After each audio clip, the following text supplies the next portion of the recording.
Welcome to Business Spotlight Series. My name is Hugo Breton. I'm a senior partner at Action Coach Halton, and today I have Geoff Liang, the founder and the chief of stress relief at GoFloat Studios Inc. We're going to be talking about his business, his journey to business ownership, challenges, best practices, and share peek into what it's really like to build and operate a business. So if this is your first time on the channel, be sure to like and subscribe to get notifications when we drop new conversations just like this one. So Geoff, welcome and thank you for being here today. Please give us a brief overview of your background and tell us a little bit about your business. Sure. Thanks for having me, Hugo. So my name is Geoff Liang, and I run a float tank center in downtown Burlington, Ontario. So the name of our center is GoFloat Studios, and we've been operating since 2018. And in case you don't know what float therapy is, it's also known as sensory deprivation therapy, float tank therapy, flotation therapy, many different names for it. But it's basically the practice of floating on your back inside of a float tank, which you could think of as like a bathtub. And it's got about 10 inches of water and 1,000 pounds of Epsom salt inside, which is what keeps you afloat, kind of like the Dead Sea in Israel. And by flying on your back flat, you are completely suspended effortlessly in the water. There's a light inside, which you can keep on, but the idea is to turn that off. The water is heated to your skin temperature, which is around 94.5 Fahrenheit. And the rooms are designed to be as soundproof as possible. And the idea is that there's no gravity, no sense of touch, no sense of light or sound. And basically, all of your sensory stimulus is eliminated so that your brain, your nervous system, your body is not taking in any stimulus whatsoever. And there's a lot of amazing benefits for that, both physical and mental, whether, that's for pain relief, stress relief, better sleep, improved mental focus, deeper connection with yourself, improving your immune system, all sorts of different benefits. We can get into why floating helps on so many different levels, but you can think of it as kind of just truly doing nothing. And that's not something you get to do in your everyday life to that level of depth of Yeah, nothingness, so to speak. I was aware of the water. I wasn't aware of the salt, so that's pretty interesting. Mm-hmm, mm-hmm. Nice. So, tell us a little bit about your role in the business and what motivated you to get started. Yeah. So I went to business school, and I went down the more traditional route of like finance and accounting. That was my original kind of start. And I tried my first float session in, I want to say, 2016, 2017, around that time. And at the time, there were no float tank centers in the area. There were not many float tank centers in Ontario in general.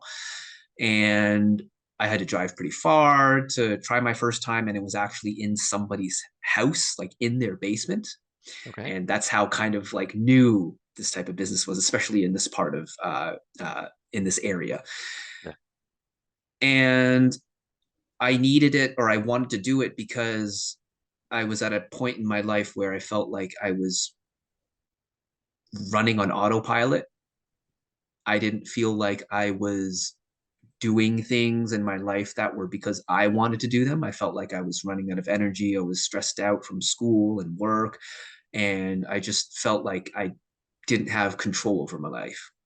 Mhm. Um, and I wasn't sure if what I was working towards was something I really wanted or if it was something other people wanted for me, whether that's my parents, family, friends, work colleagues, everyone around me, society in general, right? Uh-huh. And when I tried my first float session, that was a really transformative experience because it gave me space to really reflect on my thoughts and pause my life for a second. Because we all get caught up in our daily routines and habits of I got to go do this, I got to go do that, take care of work, take care of family, so many obligations that I'd never had a chance to really sit down and think about, is this what I want for myself? Right. And it really opened my eyes to no, actually, there was a lot of things I didn't enjoy in my life that I felt like I was doing for other people, that I was pretending I was doing for myself. And I also had another thought, well, hey, there's got to be a better way than doing a float tank session in somebody's house. And although it was a great experience, I realized there's a business opportunity here. Mm. And as I kind of graduated and got my first job, first full time job, I started seeing float centers open up in downtown Toronto, in other parts of Ontario. And I thought to myself, well, this must be picking up steam. This is something I want to get involved in. I'm passionate about health and wellness.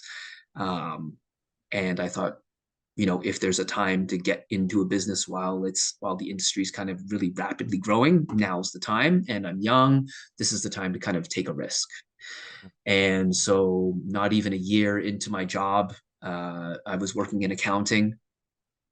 I said, you know what? I'm just going to take a leap of faith and get working on this business. Now, in fact, I actually started working on the business while I was still at my job. In fact, Okay. probably 2 weeks into my job, starting out, I already started working on the business plan. I already started looking at, locations of where I wanted to open. Me and my business partner would talk about plans for, how to build the place, how to market it, all the general kind of business stuff. And so we spent basically about 8 to 9 months working like in the shadows, so to speak, getting everything ready so that when we decided to leave our jobs and pursue this full time, we had a little bit of a base to get going. Mm. And then And on that topic, like how long was it from starting the business to being able to make that jump full time? probably a year, anywhere between a year, 16 months around there. Okay. Yeah, yeah. So it was not a short journey. It wasn't like we quit our jobs and then just jump into it. Like we were working on it Yeah. while we were working, Okay. our full time jobs. And And today, how does it run, and what's your role? so I'm one of the founders, and I also consider myself, I created the role for myself, but I call myself the stress relief kind of coach at the center, Mm. chief of stress relief, as I say. Yeah. Yeah. And it's because I believe that that is a niche for float therapy that I really excel in helping people with, and what we're focused on and how we market ourselves. Because I think it's a real problem these days. Mm. And Yeah. I think there's a huge market opportunity from a business perspective, but Yep. also from a passion perspective. I think it's a very overlooked aspect of health and wellness. We all talk about fitness, we all talk about nutrition, exercise, these types of things, very physical kind of things. And yes, mental health is also a part of that as well. That's been gaining steam. But really, the idea of like stress being something to is a tangible thing that we should be tackling. I don't think I see enough of that being talked about, Yeah. and how it affects basically every other part of your life. And so I have recently been making a lot of content, really leaning into talking more about how stress is an important thing to consider in your life and to manage, Mm. because it's so intangible that it's easy to overlook. I call it like a hidden metric as opposed to an observable metric. You Mm. know, it's very easy to see if someone's fit, in the sense of like, do they have a six pack, right? Do they have a lot of muscle on them? Very easy to see that. Um, how much sleep are you getting? That might be it's a little bit less tangible, but it's still easy to track, right? Yep. Um, and so I think stress is something that's like very hidden. And again, it's like, because it's not easily measured, it's very easy to overlook. And then next thing you know, it's out of control, and Mm. it starts to affect every other area of your life, whether that's your work, your family, your health, everything. Yeah. Yeah. And you mentioned you have a new program starting for entrepreneurs, so we'll get back to that because I think Sure. it's Yeah. it's really relevant for the audience. You mentioned marketing a couple times, so I wanted to know what are some of the successful marketing strategies that you're using for the business? Yeah, so um, paid advertising is definitely a big one. Whether that's Google ads, Facebook ads, that's been really important to us over the years. Something I have only recently started leaning into a lot more, and recently I mean like by like 1 year or so, is really leaning into like writing and specifically email marketing. It's something I've overlooked. And over the past year, I've really developed my skills into writing,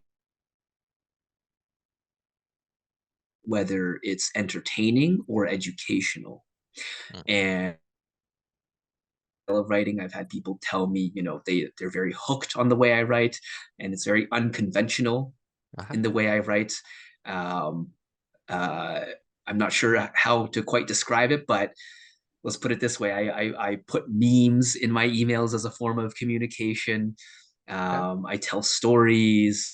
I make some pretty outrageous headlines and I send them from my personal Geoff at GoFloatStudios.com email, and people can actually write back to me and they're surprised when I actually respond. Oh, So there's a very personal touch to it. good, good. And I like that. it's I been something I I'm love I very love writing, so I would love to check your newsletter and yeah, yeah, yeah. yeah, it's been interesting because it was something I'm very shy of doing. I'm not a type of person to really put myself out there. Um, but as I've gotten more used to it and just getting in the habit of putting myself out there more, I'm Yeah. getting a lot more comfortable with it. And I can tell Mm, you that it's definitely resonated with a lot of people in terms of like it's gotten people to, come back to float with us since they haven't been in for 4 years and they're like, wow, I just read your email and it just spoke to me and I just felt like I really needed to come in again, and great, I'm like, great. wow, okay, that That means it's sounds like working, right? yeah, it sounds like a great response. Yeah. And then, Um, oh, sorry. yeah, no, go ahead, go ahead. Oh, I was just going to say the last thing I've been leaning into, and I've only been doing it for the last 2 months since January, is doing a lot more video content and of myself, putting that out on Instagram, on LinkedIn as organic content. So not paid ads, but just me talking about the things that I'm passionate about, that I feel like I have knowledge about, talking about my own experiences. And again, just providing educational, entertaining content that people will find valuable. And it's just this idea of giving, giving, giving. I'm sure a lot of business owners here, they know who Gary Vaynerchuk is. He wrote a book 11 years ago called Jab, Jab, Jab, Right Hook, I think. And it's this idea that a right hook is a call to action, buy my stuff. And a jab is simply giving free things, whether that's content or a free piece of, sample of your product or service, or just anything that you're just giving. You're not asking for anything from the customers. And the idea is to just give more than you ask. Mm, And that's just something I've been leaning more into the past, literally just this year that I've been mm, leaning into. Yeah. sounds great. Yeah, and I think this idea of just giving before asking in return, and and just building those touch points, right? So maintaining contact with your prospects, as you said, like someone coming back after 4 years, right? That's Yeah. fantastic. Yeah. And again, it's that personal touch that people really enjoy. Yeah. So we have a few minutes, but I just wanted to get your perspective on leadership and maybe explore what's your leadership style in the business, and has it changed in these 6 years since you started the business? Yeah, absolutely.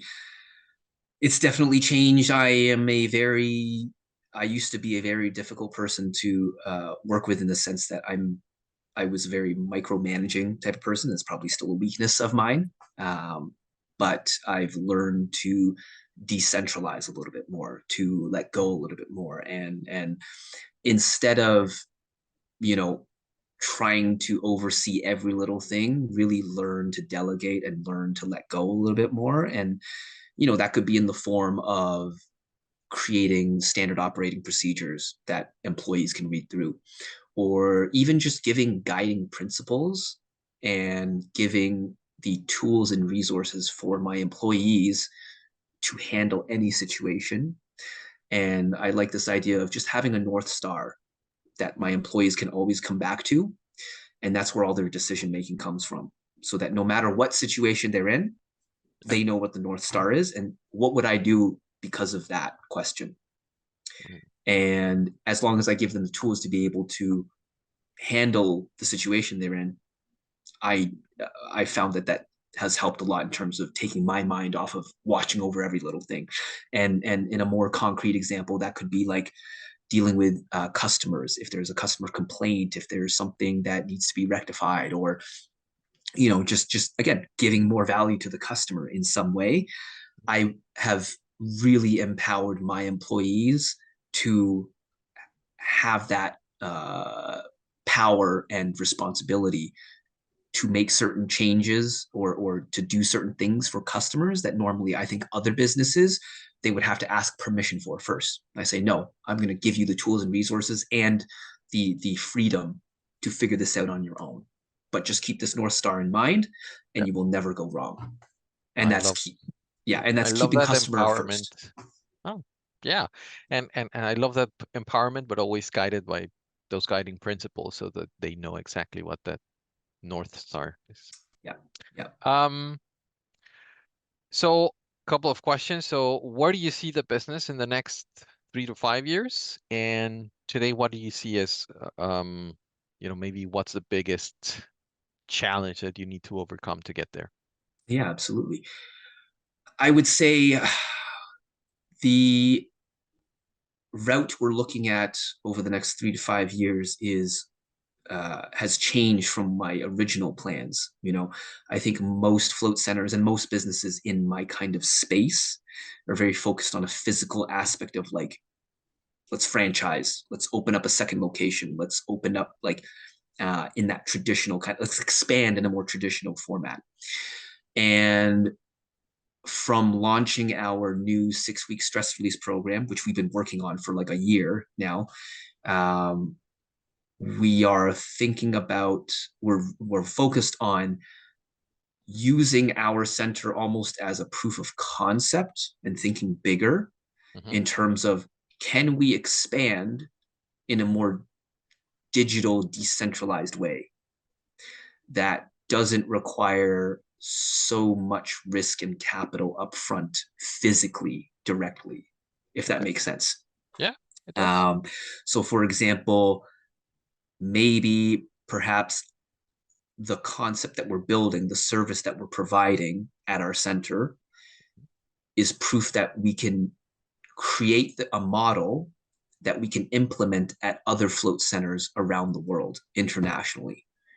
And that's going to empower us to not be restrained geographically in the way that most float centers probably would be.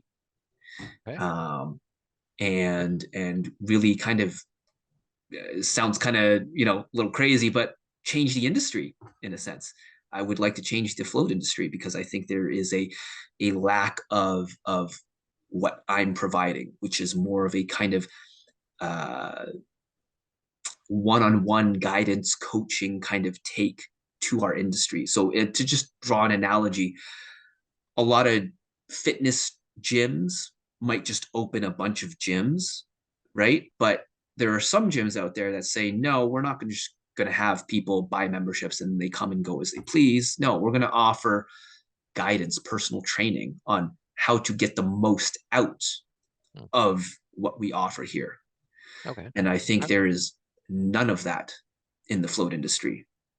And I want to change that because I think there's a lot of just, oh yeah, come float whenever you feel like, kind of go work out whenever you feel like. We don't care as long as you have a membership with us. You know, Okay. I gyms think don't. this is a good segue because I wanted to ask you Yes. before we wrap up about the 6-week stress relief program. Like Yeah. who's it for Yeah. and what benefits would people find from it? Yeah. So we launched a 6-week stress release program, which is for anybody who considers himself to be a high performer, whether that's entrepreneurs, working professionals, athletes, creatives, and they're just under a lot of pressure and stress, and they just don't have a lot of time for self care, Mhm. and they're suffering from sleep issues, suffering from burnout and exhaustion. And I'm here with the 6 week stress release program to help those people basically reclaim their energy and feel like they actually have the energy and focus to excel in all the different areas of their life, whether that's work, family, health, personal life. Even if you don't have a lot of time in your day, I'm here to teach you the habits and the practices so that for the rest of your life, you can start to feel more engaged with everything you do and Mhm. feel like you can perform better at everything you do. Got it. That sounds fantastic. Um, so when we share this, we'll make sure to add your contact information. Sure. Um, can people learn more about it on your social media website? Yes. Excellent. Our website is GoFloatStudios.com. Mhm. You can research everything you want about our center and about floating in general. We have tons of video content on there. Our Instagram and Facebook is at gofloat.burlington. Mhm. And there's tons of educational, entertaining videos on there to teach you about floating and stress and health and wellness in general. Perfect. And you could reach out to me at Geoff, Geoff, at gofloatstudios.com if you have questions or you just want to chat. Excellent. Um, so lightning round. So just a few words for each of Sure. these. What is the key to success for you? Focus. Okay. Focus. One piece of advice for business owners. Take care of your sleep and your health. Um, and what is one book that you're reading now or have read recently that you think would benefit the audience? Alex Hormozy's $100 million leads. Okay. That's his second book in a series of many books, but or some other books that he's going to be writing. But the first one is $100 million offers. Mm, So $100 million offers, $100 million leads. Highly recommend it. awesome. Perfect. And if you had kind of a pixie dust to solve or improve one area of the business tomorrow, what would that be? Um, just doing more of what we're doing, just more volume. I just feel like I need to be able to get more people through the door with my program. So that's just making more content, putting more marketing content out there, putting more money behind the paid advertising, writing more emails, everything that we talked about for marketing. Okay. Just everything we're doing now, just I need to do more of it. Okay. That's it. Perfect. So Geoff, this was fantastic. Thanks for sharing your journey perspective. And also, I do think that the 6 week program is something fantastic that the audience can consider.